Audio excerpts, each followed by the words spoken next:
Kopish!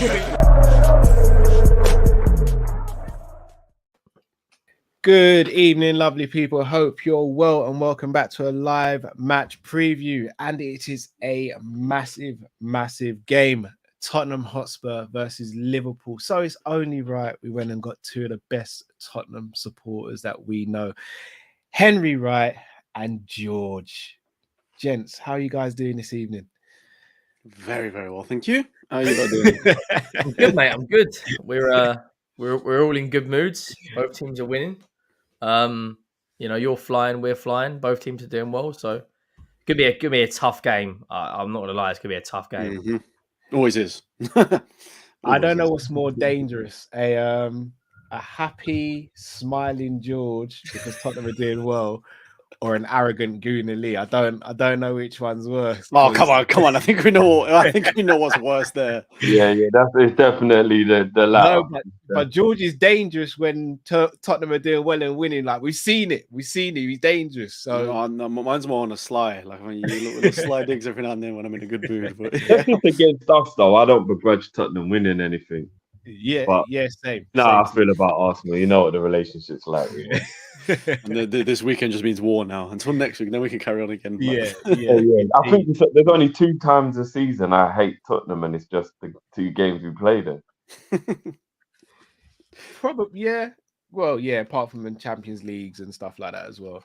We do not need to talk about that. No. I wasn't even taking a mick. I swear to God, guys, I wasn't even taking a mick there.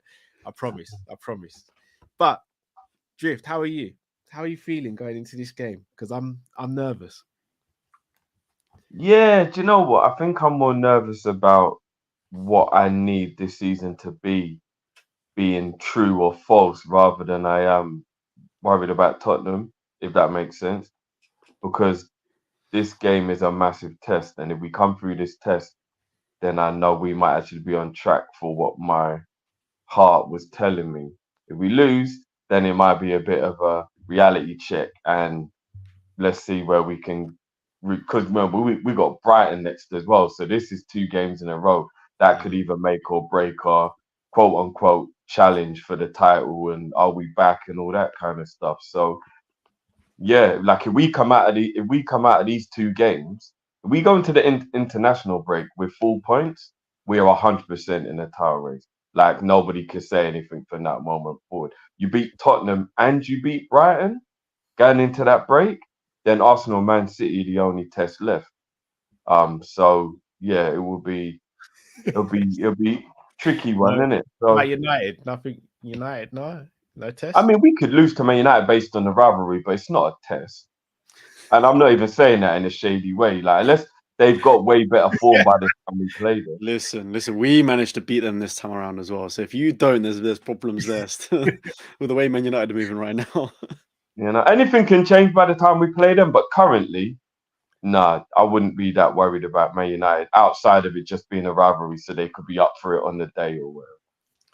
Yeah, I maybe should have re-asked the question at the beginning, like, who's worse, a confident, happy George or a confident, happy Drifty? Because he's shading everyone. So someone's upset by the end of it, no matter what. We won the Champions League and the Premier League, bro, and I didn't even really do much. So Don't lie. I didn't do anything really. You know what I mean? I could have been on their man's blower. I could have been sending pictures all the time. Except for the Origi propaganda, that stuff was going a bit too crazy after that final. I can't lie. I'm not gonna lie. You hit a half volley that sweet to win the Champions League final. It was a half volley, bro. It was a half volley, but it bounced before he hit it, bro. That's a half volley, bro. Hey, Henry, let me come to you first. Going into this season, there was a lot of questions about Spurs. Just lost Harry Kane, who, in my opinion, is the best or second best striker in world football. New manager, new philosophy, new players, some of which weren't your quote unquote household names, but you started the season brilliantly. You've gone to a place that has notoriously been extremely difficult for you to pick up any points, let alone a draw, which in my opinion, you should have actually got 3 points in. How are you feeling about the season so far? And have your expectations changed from the beginning of the season to now? Do you know what? In terms of how the season like it's kind of gone. When we appointed Postecoglou, I think every fan was a bit skeptical at the very beginning when the first got announced, and then they've kind of given him a chance. But he's just taken like a duck to water. The way he conducts himself in his press conferences, interviews, the way he speaks of players. When things haven't gone right in certain games, he's not throwing any players under the bus. He's man-to-man management. A lot of the players are saying he's like a father figure. He's listening to them. With Tottenham, we've tried the big managers, haven't we? We've tried the Contes, the Joses, these managers that have won wherever they've been. When we had Poch, it was a similar thing, him coming from Southampton. Is it a step up? Is it a step up from Celtic to Tottenham? And he's answered every single test. Like you said, we've gone to Arsenal. And I'll be honest, I can't be disappointed that we didn't win. Every single player has improved, in their overall game. We've made some good signings. James Maddison at the moment, one of the top 3 players in the league right now, the way he's playing. Son, everyone said we wouldn't score goals. Where's your goals going to come from? But you look at teams like Brighton last year, they didn't have a single player who scored more than 13 goals. But they had 5 or 6 players that scored between 7 and 10. With us, we had Kane, Son, and the drop-off, I think our third highest goal scorer was on 6. So I think own goals was like 4th or 5th, which shows how badly the top was for the rest of the team. It's ridiculous. And we've some of the football we played last year. I remember I did Sheffield United away, and we were counter-attacking a championship club, and I wanted to genuinely get on that pitch and start fighting players because it was honestly soul destroying. And all these players, everyone that said, "Oh, Conte, these players are no good. You can't play attacking football." We haven't changed our entire club. We've changed probably 5 or 6 personnel in that first 11, and the changes are absolutely huge. We're playing attacking football. We're playing out from the back. Van der Ven looks like Jan Vertonghen reborn. Udogie looks like a fantastic young player. He got yellow carded against Saka, and I thought, he's in trouble now. Composed head throughout the rest of the game. Kulusevski looks better, more improved. Son, we've all been saying, get him down the middle. He can score goals. We all know his finishing is his best attribute. And the only hiccup we've had was Fulham in the cup. I think we should have probably played a stronger team. In terms of our Premier League games, we've played 4 away games in our first 6. And we're unbeaten away from home. We're sitting level on I think you're 1 point ahead.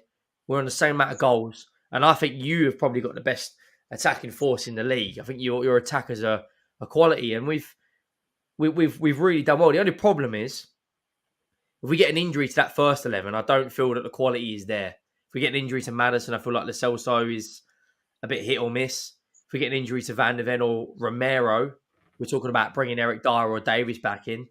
If Udogie goes, I don't think we've got a backup left back at the moment. Even Bissouma, we have to bring Højbjerg back in, which is, again, just a complete drop-off.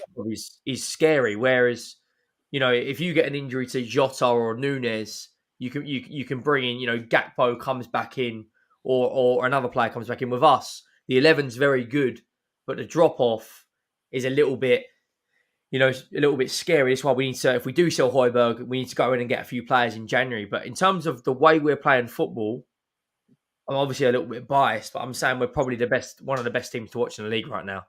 I don't think that's biased. We're playing unbelievable football, and for the first time in a long time, I'm actually confident playing it because I think we've won 1 of our last 21 games against you. That 4-1 at Wembley was there. Yeah, 2 goals. What was it? 2 goals from Kane. 2 goals from Kane, Dele Alli, and I think Son.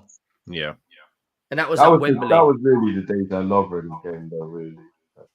And since then, it never goes right against you lot. Champions League final, 50 seconds in, Sissoko handball.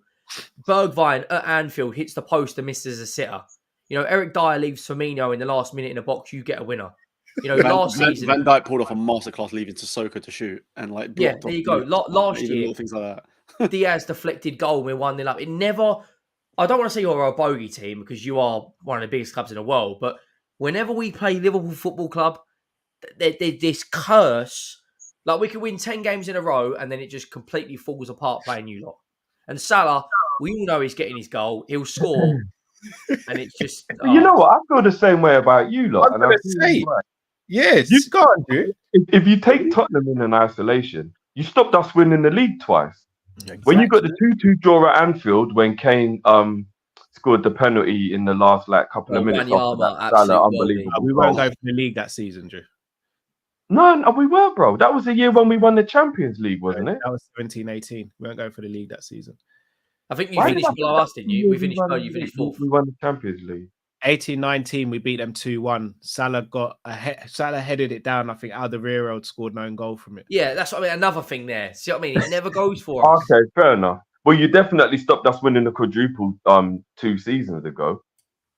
Especially after West Ham managing to get that draw against City. If we had beat you after Diaz got that deflected goal, we'd have went on and won that game. We'd have won the league. So, you were a little bit of a bogey team for us with the draws as well. So yeah, but the problem is for me anyway. Like the last, I'd say let's call it 3 years, 3 seasons. All of those games, even though we may have stopped you because we got a draw away or this, that, and the other, there were so many moments in those where we should have beaten you guys, and especially at home as well. I think I thought we played last year, especially in the year before. I thought we played so much better than you guys at home, but then I don't know what it is about us. Firmino would always score against us. Salah would always score against us, and there's always something that goes wrong. Even with that draw that stopped you guys from winning the league, I think it was when City ended up winning it 2 seasons ago. Even then, we should have had a winner at the end because Højbjerg or whoever else decided to head it across goal rather than hitting it into an empty net in the last minute. Do you know what I mean? There's little things like that just stopped us from going over the edge. That's why it feels like such a bogey team for us because we just can't seem to get over the line no matter what. Do you know what I mean? You say that though. Was that same season we played you at your place? I remember Jota getting the rugby tackled in the back and getting nothing, and didn't Kane? Yeah, but we're talking like Dele Alli had the same thing in your box, though. I'm pretty sure there was the same. It might have been the same game. Season. It did happen. I think it happened a season or so before. It's always a game that causes contention, just chaos. Yeah, even that 2-2 game where Wanyama scored the goal, Kane missed the first penalty. Oh yeah, shit. Yeah. Scored the second one. I'm like, and Kane rarely misses a penalty for us. And I'm thinking, justice, he dived. It just never ever goes to plan ever against you lot. No. Yeah. You know what? Just before obviously we move on, I just want to say quickly about Levy. Yeah, he's one jammy bastard. It must be quite weird to be a Tottenham fan right now because having a good manager who's playing great football and making the team feel so much better is a lovely thing. But Levy landed on his feet like the jammiest bastard.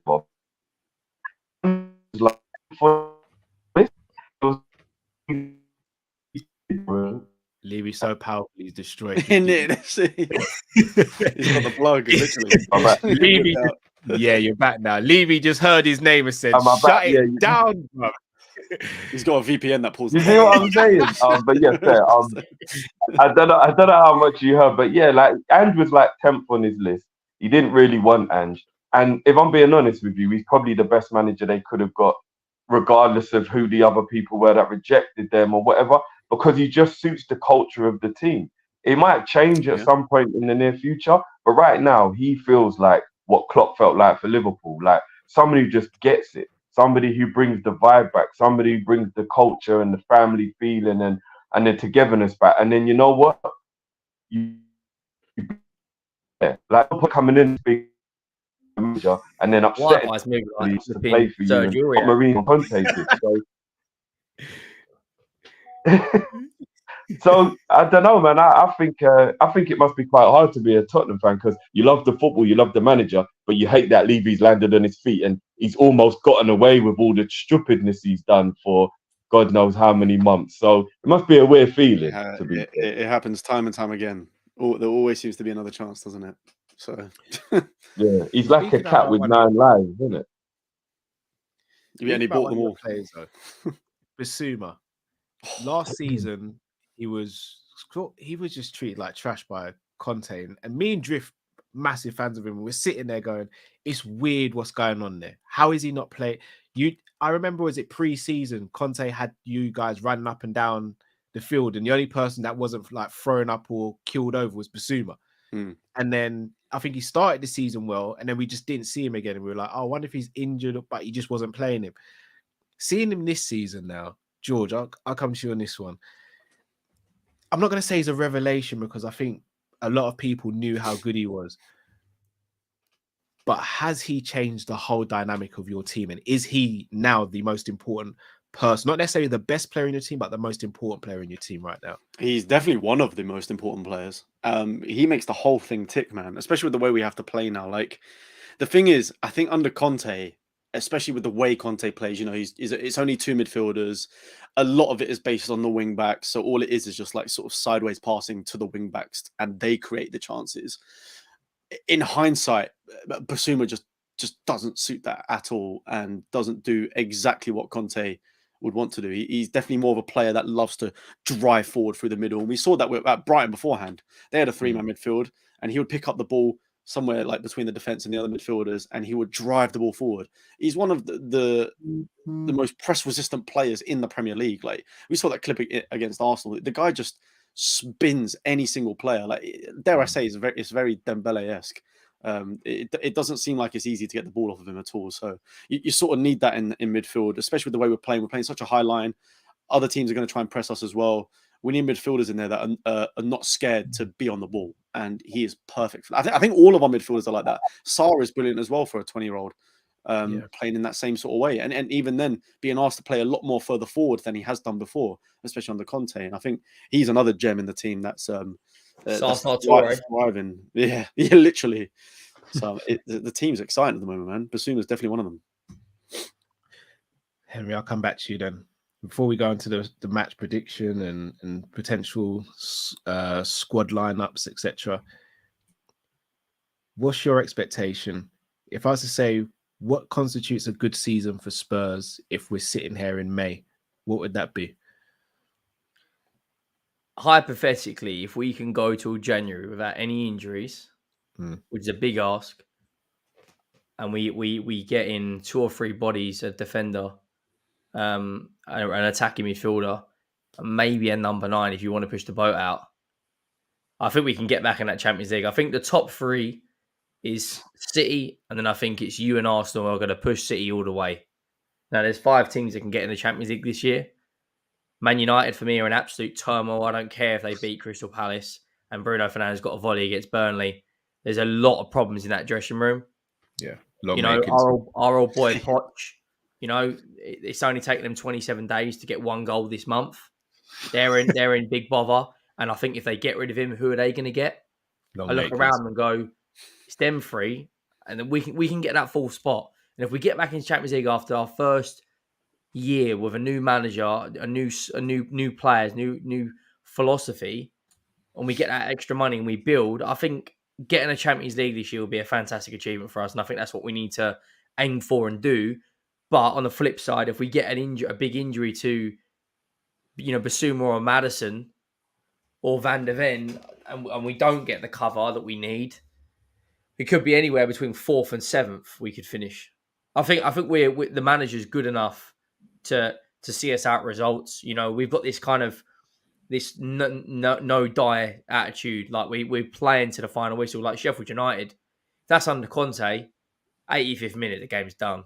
Like we've got this belief now where we can go and play our football. It doesn't matter who we're coming up against. Even like Barcelona in pre-season, we're going, and that was a strong Barcelona team.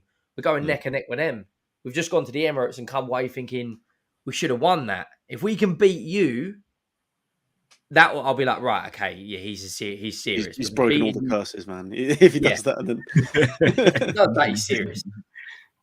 But I think getting Champions League for me would be a fantastic achievement. Getting 4th or 5th, ideally 4th, but that would be like the pinnacle for us in the first year and a new manager. Without losing our best player in Harry Kane as well. There's a lot of things happened. George, I'm going to put you in a horrible position because Henry answered that so well. Would you take a 5th place finish and qualify for the Champions League or an FA Cup? FA Cup. I think FA Cup right now. Without doubt, by the way. FA, give me the FA Cup all day long, man. And we've said this before so many times. We need a trophy, but not only that, like, again, like Henry said it perfectly there. It's like the first year of Ange. Like the most important thing right now is we're seeing a big change in the team, and we've seen that already. And of course, we want to ride it all the way. Of course, we want to finish as high as possible. But if you're telling me right now we can finish, like, I don't know, anywhere between 5th and 10th and with an FA Cup, yeah, I'll be over the moon. I do some disgusting things for an FA Cup, by the way. I'll be at the parade for a good 72 hours minimum. Just then non-stop. Stream the whole thing live. Just whatever happens, innit? We have to have that, man. I'd love that. We'll see how that goes. Drift, come back to you, because the Spurs fans seem to be too happy. I'm not really feeling this episode. I can't lie. Going into the game for ourselves, a much better start than we could have dreamt of, to be honest, when we saw how the window was going, etc. Expectations have started to change. It's only been 6 or 7 games in the league, and I've already changed my expectations. I know you've changed yours. Matt's changed his. I know a few other Liverpool fans have changed theirs. How much as a fan base do we have to just take this game as an isolated incident, though? Because I can see how it goes already. If we lose this game, we know how we are as a fan base. We know how we are as a channel, but as a fan base, it can get quite toxic quite quickly. But if we win, as you said, you think we could potentially be in a title race. But if we lose, does that mean we're definitely out of One Drift? No, not definitely out of it. No. I mean, to be fair to me, I think I'm kind of still on the same wave, because I did get looked at sideways when we did that deadline day show, and I said, I think we can challenge. And everyone was like, oh, we didn't buy a DM. I was like, we did. Like, you're disrespecting the one we bought. And everyone was like, we didn't buy a centre back. And it was like, well, Klopp knew we had young Konza in there. So, like, let's just calm down a bit and see what happens. If we lose, we're definitely not out of it, because there'll be ups and downs for everybody. I believe Arsenal were going to beat City as well, which means City would drop points next weekend. So, like, a loss isn't the worst thing in the world, but it's a horrible feeling that we don't want. So a draw is the minimum I need out of this game to keep the good feeling. Like, I don't want a bad feeling, do you know what I mean? Especially not now. So it's not the end of the world, but we do have to try and get at least a point in this game. 100%.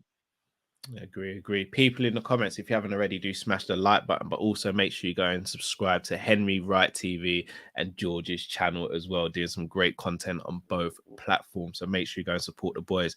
Right, George, Henry, I don't know if you want to do this separately or as a joint team effort. You're predicted starting 11. On my nerve, bro. Yeah, sure. Yeah. What are we doing? A combined 11? No, not combined. Your predicted 11 from Spurs. I think ours would be quite easy, to be fair. If I'm same again. Exactly the same again. No changes, no. Run it back. If he's not broken, don't fix it. It's as simple as that. And am I right? Sorry, did you play? You did play during the week, though, didn't you? No, you didn't. Had a 4-week rest because we lost to Fulham in the first round. Yeah. I think a lot of the reports that came out regarding our injuries, I think Maddison seems fine. He's been training on the pitch, which is good. They're obviously just monitoring him. Johnson, when he came off, they said they were worried at first it was like a full-on hamstring injury, but I think it was more cramp than anything.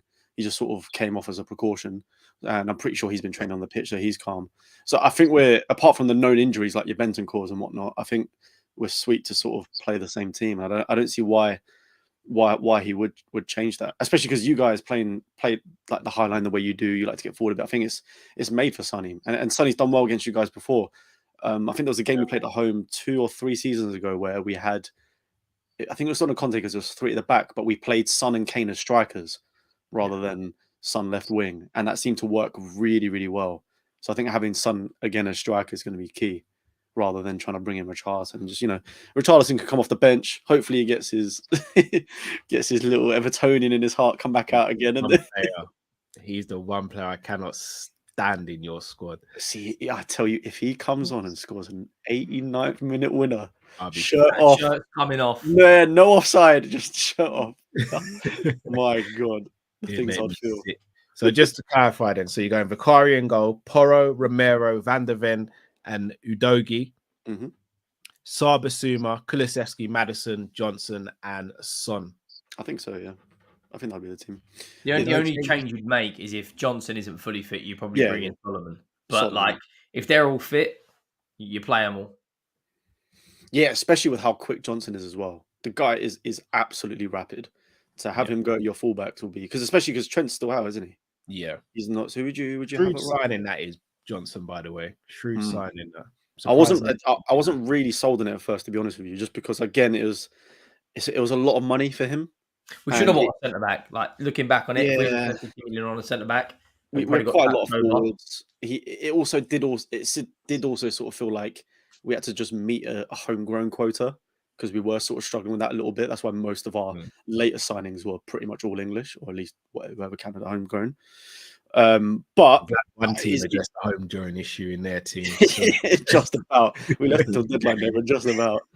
Yeah, but honestly, man, I've been impressed so far. It's minimal amounts we've seen of him, but I've been quite impressed with how, like, young, hungry, super quick, sort of seems to thrive. And he's a good finisher considering he played striker for half of the games last season for Forest. So he seems to have all the traits that would do Arthur, and it's just one of the ones. Well, I want to see like a full run of games just to like fully judge him first. But he seems okay. He seems like a good signing. Yeah, that Drift. Who's our starting 11? Obviously, Alisson picks himself. Yeah, I think Bobo picks himself. Virgil picks himself. Who partners Virgil in this game? What, if it's me in charge? No, it's not you in charge. If it was you in charge, Origi would still be here, bro. Damn right. If it was me in charge, bro, God only knows what we'd be doing. We'd probably be thankful.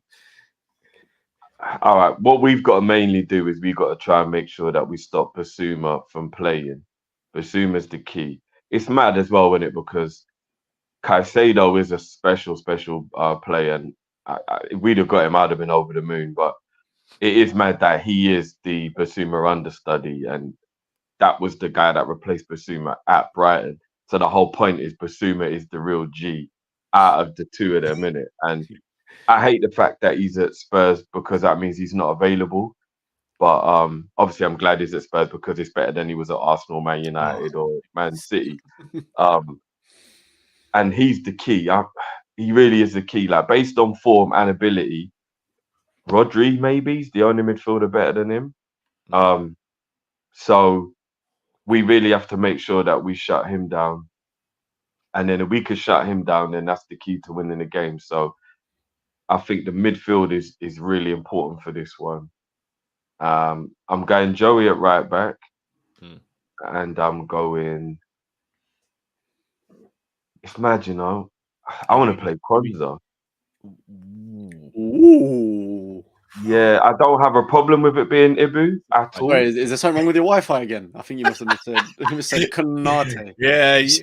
George, tell me, how does he always get an answer that I ain't prepared for? Like, what's going on? Nah, you lot don't understand. See this Konza kid, man. I'm telling you, man, don't sleep on him. I think he's probably our best defender in terms of form. Other than maybe Virgil. I think he deserves to play. You're going Konza ahead of Matip and Konate against Spurs away from home. With Sonny striker. He played yesterday, didn't he? Son's going to score regardless. It's not make it easy for him, though. I've already put a fiver on Son to score. Like, he's going to score this. Can you do that against Giroud? Actually, I should do it with Salah, to be fair. That would be easy money. I was going to say, True. Look, I know a lot of people are shocked. You can sleep on Konza all you want. I'll take my flowers at the end of the season. So you're doubling down. It's just a big game to sort of... Yeah. No, you either adapt or you perish, isn't it? Like, if you adapt in it, it's like... true. It's the same as Udogie. He's the same age as Udogie and Sarr. Like, he's a young player, but we're doing the same thing. And Udogie's slotted in, so he played last night. It depends if he is that mustard, though. You know, like, I need to...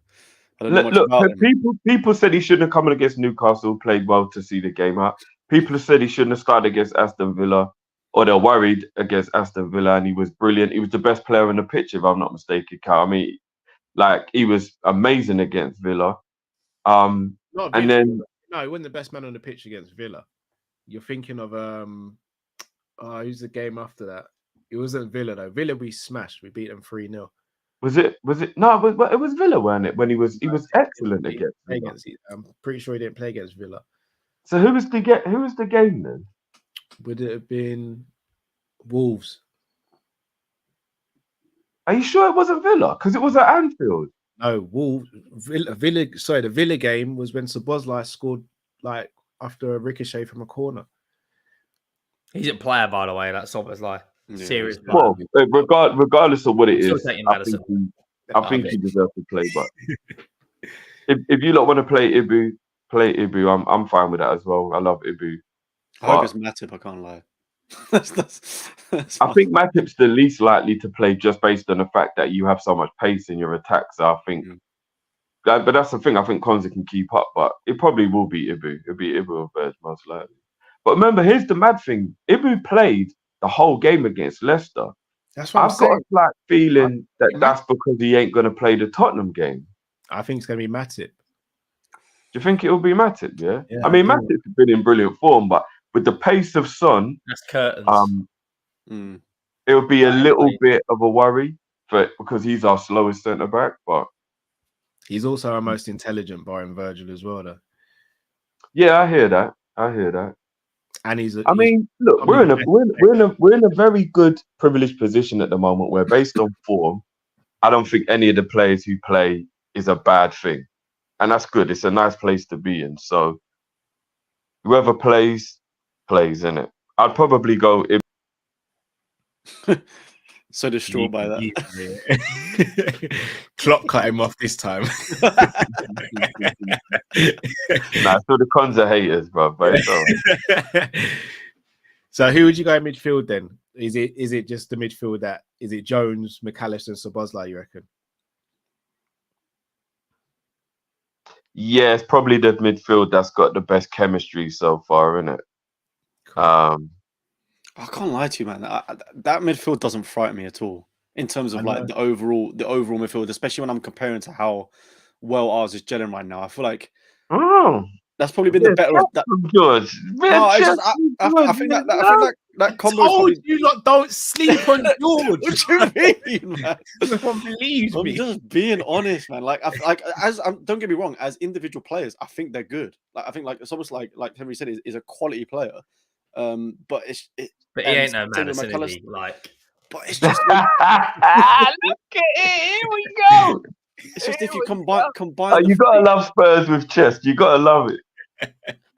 To me personally, and I think it's more because it's like I don't watch him all the time with you guys at the moment. But to me, McAllister as like a lone DM doesn't really. I don't know. I don't think it works for me personally. That's why I'm like. I've been getting my sleep. That's why. So like, and yeah, of course they got individual qualities, but I feel like with the likes of Bissouma in our team, and hopefully Madison is fit to play, that I feel like you guys might struggle to get on the ball in midfield, which is where we win the game, in my opinion, if that's like how the game's going. The only problem is on a counter with Salah. You know, the forward the forward lot is the most dangerous part by a mile. There's pace there. I think the way the game will play will be we will dominate. I reckon we'll have 60% of the ball, 65. But I think as soon as you get the ball and you see Salah and Nunez making runs, we need Porro and Udogie to play like way they did against Arsenal, because Udogie had a great test against Saka. Yeah, but now you're up against Salah is the ultimate one. Yeah, like if he comes out with his like Triple H settings, chest out, like double bicep flexing, I'll be like, right, okay, I have to play the game. Yeah, he comes out spitting water on the ropes. You know, I'll be like, right, this kid's the real deal. But you've taken on Saka. Now you got to deal with probably for me, well, you're the best right winger in Europe. Let's be real. If you take on him and his goal record against us, I'll be coming out with. Serious chest like Batista settings. Like, I'll be coming out here calling everyone out. He beat Borog when he beat Saka. Like, he got past the first boss, but now he's actually jumping to him Bison. He didn't even have to fight Vega or Sagat. Like, he's jumping to him Bison now. It's like, here we go. Okay, let's see. The one thing I do love is the cover we have with Van der Ven, though. The pace that he's got as a centre back, he's going to have to help out big time. because it will be a problem for Udogie coming against Salah. I think the main issue might come with, and I see it quite a bit in that Arsenal game, to be honest with you, is if you manage to get balls to the back post, to a Porro side, so our right, your left. If you manage to get balls to the back post, I think that's where you're going to be the most dangerous, because yes, Porro has been defending a lot better recently in the last few games, but there's still been plenty of times, even the Man United home game, even though we beat them, Garnacho had so much space the whole game and he just couldn't finish his dinner. Whereas against a Diaz or a Jota or a Nunes, whoever's on that sort of side, it could be a lot more of a problem. And even then in the Arsenal game, I think it was because obviously Nketiah and Jesus were swapping a lot as to who was on the left side. Both of them had a couple of really good chances, especially in the box. Luckily, Vicario pulled off some really good saves. And Jesus, just can't finish anything. But he can't even finish a sentence, let alone a shot. But I think with your attack, with your attack, I honestly think that's where the main threat is going to be, and we're going to have to seriously lock down our right side. For you know what's so funny about George saying that, Cal? Because people was probably going to look at me real sideways, because obviously we're just about to get to the front. Yeah. I'm actually dropping Diaz for this game and playing Jota left. Oh, drift, man. No, and you know what? Before George even said it, it was based on that. I want Jota in there for the goal threat / late arrival in the box for when we are doing the creativity for Mo. Because remember, they're thinking Mo's going to be twisting them up and scoring. They ain't ready for the 2.0 Mo. That's a creator, bro. This is a different type of Mo. So I want people at the back post, and that's why I would prefer Jota at the back post. I think Diaz is probably better than Jota at arriving at the back post as things stand. I mean, obviously Diaz is brilliant at it, but Jota's coming off of a couple of games in a row as well. He's starting to get his goal scoring. Oh, I want Diaz as an option off the bench when we need to put a little bit of zoom in the game with half an hour left. You know what I mean? Whoever it is, Romero's going straight through them. You know that, right? In the first 10 minutes, if it's Nunes up front, that there's South American bad blood, straight through him in the first 5. That's what he's like. I actually want Nunes to play just because of that, because I feel like Romero can easily rile him up in that game. I don't know what it is, man. It feels like there's a good chance to get a few nibbles in there, get a card. Debut, just whisper in his ear something about this and that, and then bang, straight on the hooter. And that's him sent off. I actually think whoever gets the upper hand in that battle will be key to winning the game, because I think that is going to be the battle, and I think one of them's going to emotionally react, and whoever emotionally reacts in a bad way is going to lose it for their team, in my opinion. Yeah. Whether that be Romero starts making mistakes or gets sent off, or Nunes gets sent off or stops scoring goals or missing chances, I think those two are going to be the ones pivotal to this game. Nunes has calmed down a lot, though, which I'm good to see. It could blow up in my face, and he could go on a mad one. Romero's a different. No, but the other day, who was it? The other day that was really trying to wind Nunes up. I think it might have been in the Europa League, and they were doing little kicks and push, and they were trying their hardest. But he seems to have kind of learned from that Crystal Palace reaction. Will be there as well, whispering in his ear. Oh yeah, that's gonna be great when he comes on. Look, it depends if Romero's got time to whisper in his ear or not. You know what I mean? We'll have to. He's got to catch him to whisper in his ear first. So. Maybe. Right, boys, I got to push you now for a score prediction. So I'm going to start with you, George, and then work around. Tottenham Hotspur, Ange Ball versus Liverpool. Score prediction, please. That's attack versus attack, man. I can't. This could be 4-4 at this at the rate we're both going. Honestly, I would love in my heart for Ange to finally beat the curse of beating you guys. Unfortunately, I just don't quite think we're there yet. Like Henry was saying earlier, man, that the squad depth is not amazing, especially if we're chasing the game later on and we need more goals. I don't know, that I'm not totally confident on a lot of our subs, but what I am confident is the fact that both teams are going to score for sure. And if I'm being honest, I think it's going to be another 2-2 again, like the Arsenal game for us last week. For some reason we'll just struggle to not beat you, but I think we've got the resilience now and the quality. Like the defense is leagues better than what we had before. But unfortunately, just with how risky we play, we're just naturally going to concede chances. So if I'm being honest, I think, another 2-2 draw.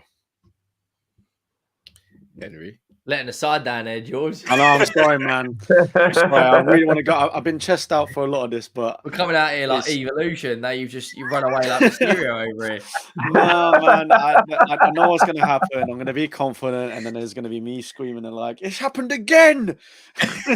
It's happened again!" You know what? I'm going to go. I'm going to humble it. I'm going to go. I just did a talking about it with judges on each channel. I'm going to say we're going to break the curse.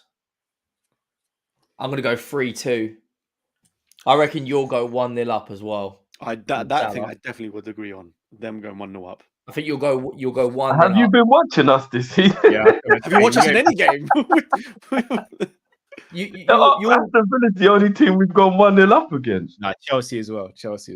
Oh yeah. So yeah. I think you'll go 1-0 up, and I think it will be a Salah. I think it will be a penalty, and then I think Romero clumsy yellow card.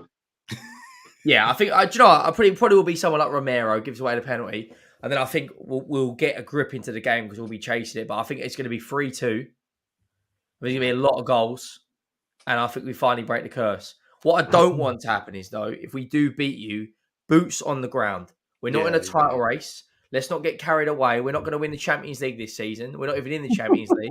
Let's just, you'll have talk coming out, flipping, Tottenham are like Arsenal last year. That's exactly what will happen. If we beat you guys, I think we've then got Luton, Fulham, Wolves and Palace in our next 4, which you'd say on form. Should be 12 points there, isn't it? Yeah, it should be. Right. So if we beat you lot and then get 12 points, we'll be on... we'll be 8 wins of our first 10 games.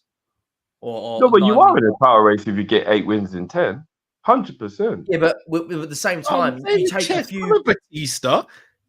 Come on, bro. No, at the same time, if you take a few members of that evolution out, you end up getting a tag team. You have a lot of so I think it's going to be 3-2. I think it will break the curse, but I am going to say if Liverpool win, it is what it is because this curse is real.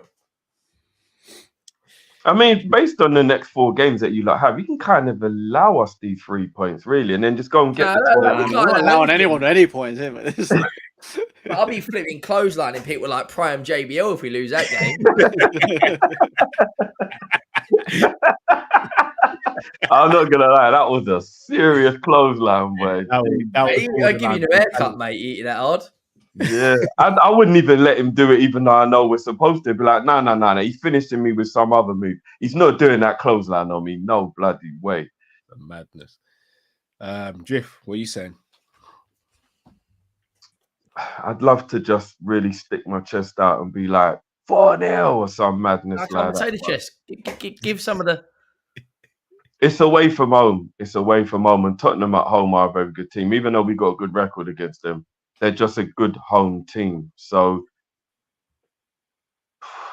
I think it will be kind of high scoring as well. I'm kind of agreeing with George, It's like my heart is saying 3-2 because I think it will be a humdinger of a game goals-wise. But my head is saying I don't think Spurs lose at the moment. I'm going to go. That I think Ange's, I don't even know how long it is now. I think Ange's unbeaten at home for like 50 games. 50 games, yeah. Something stupid. Oh, with including Celtic and all yeah, that. Yeah, including all the teams. Including Celtic and what he did in Japan. He hasn't lost a home game since 2018. No way. So 2018? 2019? He's 50 I mean, games. there's no time like the present.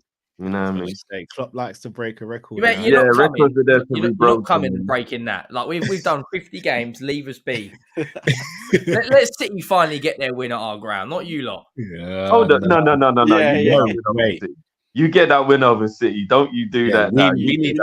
That's the yearly tradition. You know how. You know we won't though. We've only beaten them because we played dead sit back ball counter 1-0. No. That's an unwritten rule. Is he on exactly 50 home wins? It's something like that, I'm pretty sure. If he's on exactly 50, that's a nice number to just. That's the record, isn't it? He went. I want to get to 100, mate. Yeah.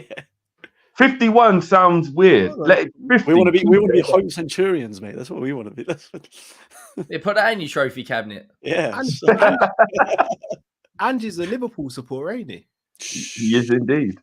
Yeah, did you? I only found out. You know, Smith Rowe, the come from Arsenal's academy. He's a Spurs fan from a Spurs family. He is.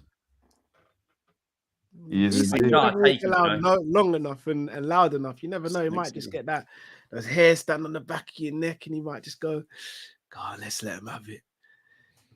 Or, He might get carried away when he's watching the game and start cheering for Nunes for on goal and then realise where he is. And be like, oh, shit.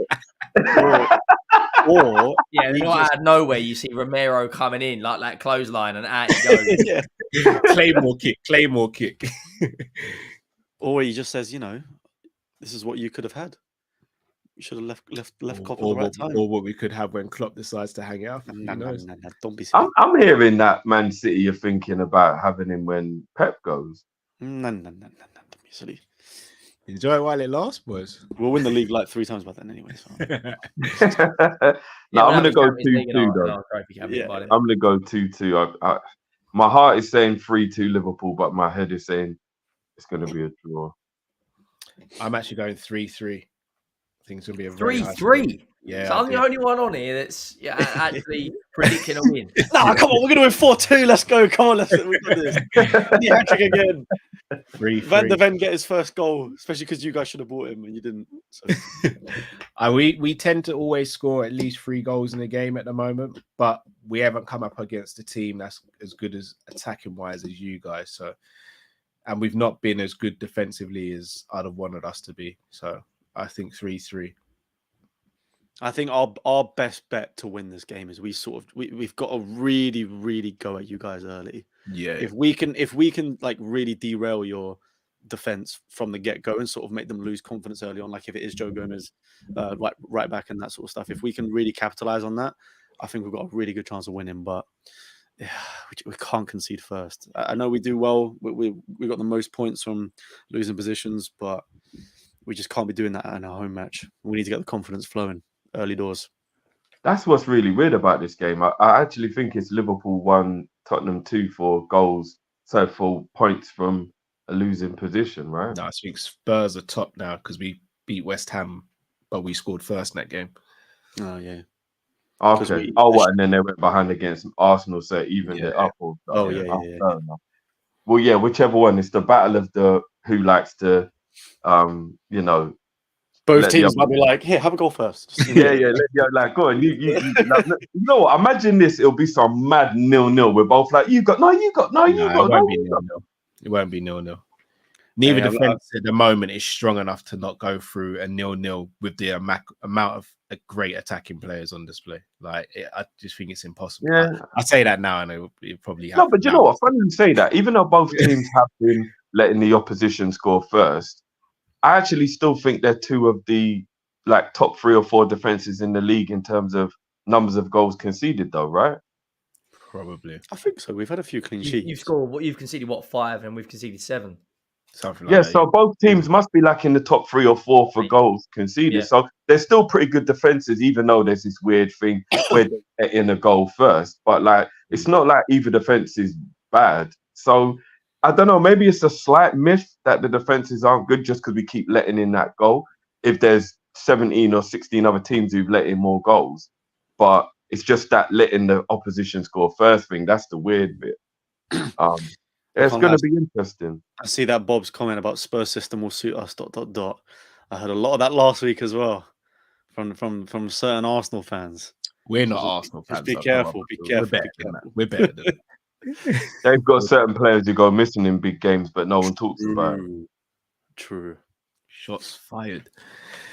Well, on that basis, people, let us know in the comments below what your score prediction is. And if you're a Liverpool fan, let us know who you'd start in this game. If you're a Spurs fan, let us know who you'd start in this game for Tottenham. Henry, George. So, Cal, who you putting up front? You didn't actually say your... the front line. Diaz and Nunes. Okay. Also, big up to and who Mike on the right? Oh, sorry. It's no, go on, bro. I was just going to say big up to Mike in the comments as well. Big Mike, my dad. Yeah, no, yeah. For me, it's got to be Diaz and Nunes. Has to be. Salah picks himself like that. Do you know what? I'd Oh, rather you go with your full strength team because I'd rather see because this is a big test for us, right? I'd rather you go full strength to find out where we're at. Because a lot of fans will say Arsenal's a one-off, but if you go with your strongest 11 and we did get a result, that makes it just a little bit like, not a little bit sweeter, but okay, we are capable of competing with these big teams. Because under the lights of Conte, you know, I can't remember how many big six teams we beat. I think it was only City and Chelsea. Many. Yeah, so I'd rather just go full strength. Obviously, we had that season we beat Arsenal 3-0 as well, but yeah, it's going to be a high-scoring game. Just who's going to be having the bragging rights? I just saw the message. Yeah, big up, Mike. Yeah, big up Mike. Big up Mike. Man. Yeah, big up Mike. Love to see that. He's disappointed in you today, though, George. He's disappointed. I should have been more confident in myself. Let him down. But now, people, as I said before, make sure you smash the like button, subscribe if you're new to the channel, but also, and most importantly, make sure you go and subscribe to George's channel and Henry's channel as well. We'll be back tomorrow night, innit, Drift? Yes. So it's the last Friday of the month. So you know what that is. Call-in show tomorrow, so make sure you join us for that as well, people. Massive thank you to Henry and George. You're going to be at the game, sir, Carl? That's right. Yeah. You both going? I'll be there no matter what. Win, lose or draw, you lot want to jump in for 5 minutes when we're doing our match reaction? Yeah, 100%. 100%. Yeah.